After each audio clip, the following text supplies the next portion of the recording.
Good morning, everybody. We're currently tracking Tropical Storm Milton. It is expected to reach Florida at the middle of next week. But for the Tennessee Valley, there are no effects as of this time. But if you are planning any vacations or do have any friends or family living there, make sure that they know about this in advance. So it's going to start out as a Category 1 as it's in the Gulf of Mexico. And then as it moves towards Florida, it is expected to be a Category 3 hurricane. Now, as of last night, the model said Category 2. So we're in between 2 and 3. We'll continue to keep everyone updated, as it will continue to update as it gets closer to time, as always. But regardless, there's still most likely going to be a hurricane, as we can see here, and it's going to probably leave some more catastrophic effects. So take this very, very seriously. Now, we also have some areas with dense patchy fog once again for this morning. It's going to be hot and humid again for today, but luckily cooler temperatures are returning starting tomorrow. So here's that current fog monitor. The monitor itself isn't picking up a whole lot. However, we do have some areas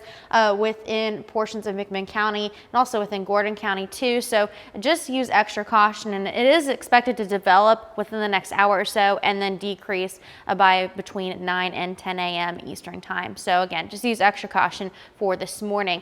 And we also have some special weather statements in place for that too, because visibility could be less than 1/4 of a mile. Now, here is that cold front. It's far to the northwest of us, but that's what's going to be giving us those cooler temperatures later on this week. And we will have a high pressure system that's going to also be lingering around for a bit later this week too.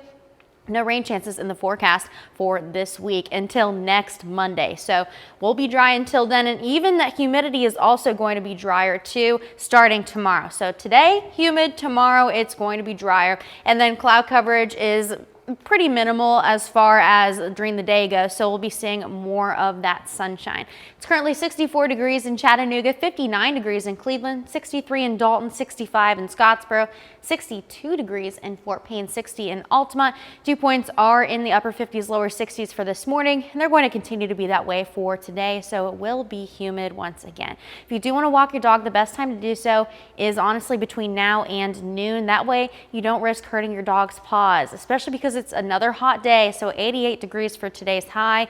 The best material to walk them on overall is actually grass, so just keep that in mind too. So today's high, once again, 88 degrees. We have fog in the morning, the mostly sunny skies later on for today, and then tonight we'll have partly cloudy skies, so clouds will be back on the increase. And then, of course, it's going to be humid. 85 in Cleveland, 87 in Dalton, 87 in Calhoun, 86 degrees in Murphy. And then this evening, like I mentioned earlier, partly cloudy skies. It'll be 63 degrees for the low. There's a slight chance to see the aurora lights. It'll be very faint, but you can still try and take a picture with your phone on night mode, and it'll give you a chance to hopefully see them a little bit, especially if you live farther north. 60 in Cleveland, 62 in Dalton, 62 in Calhoun, 59 degrees in Athens. And then for tomorrow, it'll be slightly cooler, 82 degrees for the high, and it'll be much drier. That humidity is dropping significantly by tomorrow. Look at that. So it's going all the way from being humid to dry within one day. And then for the rest of the week, it's going to continue to actually be drier. You actually might need to get that lotion out too, especially because we'll also be having some cooler temperatures on the way. 77 on Tuesday, and then we'll continue to be in the upper 70s for the rest of the week after that.